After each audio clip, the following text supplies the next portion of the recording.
अस्सलाम वालेकुम guys, welcome back to my channel which is Adeela Manzar. आज मैं शेयर करूंगी आप लोगों के साथ चिकन कबाब की रेसिपी बहुत ही आसान है और बहुत ही मज़ेदार बनने वाली है। बच्चों को भी बहुत पसंद आएगी। आप इसे स्नैक्स के तौर पे भी यूज़ कर सकते हैं और बॉयल्ड चावल के साथ तो बहुत ही मज़ेदार लगती है। रेसिपी बनाना स्टार्ट करते हैं टाइम ज़ाया किए बगैर। रेसिपी बनाने के लिए सबसे पहले जो है हमने चिकन लिया था। चिकन को जो है हमने बॉयल कर लिया था और इसके रेशे रेशे कर लिए थे। इसको हमने पीसना नहीं है, इसको हमने रेशे करने हैं। इसके बाद हमने इसमें ग्रीन चिलीज ऐड कर दी थी। इसके साथ साथ इसमें जाएगा जिंजर, जस्ट जिंजर हमने इसमें ऐड किया है। इसके बाद हम इसमें डालेंगे बॉइल्ड मैश्ड पोटैटो। इसके बाद हमने जो है दाल ली थी, दाल को हमने जो है अच्छे से उबाल लिया था। अब हम इसको पीस लेंगे। इसके बाद हम इसमें ऐड करेंगे हरा धनिया, पुदीना, जिससे इसका फ्लेवर बढ़ जाएगा, इसमें 4 चांद लग जाएंगे। और इसके बाद हम इसमें डालेंगे chilli flakes. Chilli flakes add करने के बाद हम इसमें 1 टीस्पून नमक ऐड कर देंगे। नमक अपने टेस्ट के मुताबिक आप कम या ज़्यादा कर सकते हैं, थोड़ा कम ही रखिए। टेस्ट करने के बाद में ज़्यादा ऐड कर सकते हैं। और 1 टीस्पून हमने इसमें गरम मसाला ऐड किया है। इन तमाम चीज़ों को आपने मिक्स कर लेना है। मिक्स करने के बाद हमने जो दाल पीसी थी वो भी हम इसके अंदर ऐड कर देते हैं।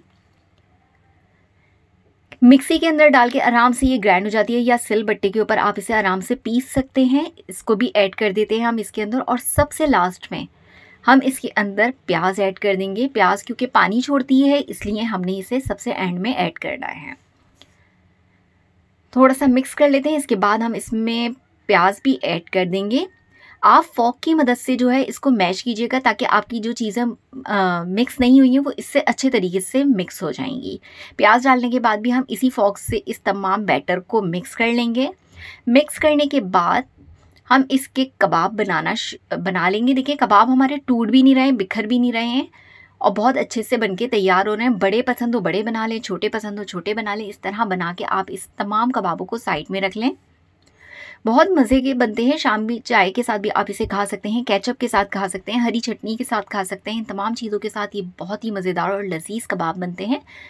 हमारे तमाम कबाब जो हैं बनके तैयार हो चुके हैं। अब जो है हम इसे फ्राई करने की तैयारी कर लेते हैं। फ्राई करने के लिए हमने सबसे पहले जो है एक अंडा लिया था। अंडे को हम अच्छे से बीट कर लेंगे। इसके बाद हम एक पैन लेंगे जिसमें हमने ऑयल डाल दिया था। ऑयल डालने के बाद अंडे में डिप करेंगे कबाब और इसके अंदर फ्राई करने के लिए छोड़ देंगे। फ्लेम जो है हमारी मीडियम है। ऑयल हमारा अच्छा खासा गर्म है। अच्छा सा गोल्डन ब्राउन कलर होने तक आपने इसे एक साइड से फ्राई करना है। अब हम इसको टर्न कर लेते हैं, दूसरे साइड से भी हम इसको फ्राई कर लेंगे। बहुत मज़े के क्रिस्पी और यमी टेस्टी और थोड़ी सी डिफरेंट डिश भी है। बीफ के कबाब तो हर कोई खाता है, थोड़े से चिकन के कबाब भी आप टेस्ट करके देंगे, जायके में बहुत ही लजीज बनते हैं। हमारे तमाम कबाब बनके तैयार हो चुके हैं, जिसे मैंने अपनी फैमिली के साथ एंजॉय किया था। अगर आप लोगों को हमारी रेसिपी पसंद आए तो प्लीज़ हमें कमेंट्स करके ज़रूर बताइएगा और हमारी वीडियो को लाइक, शेयर एंड सब्सक्राइब ज़रूर कर दिएगा। Thanks for watching. अल्लाह हाफिज़।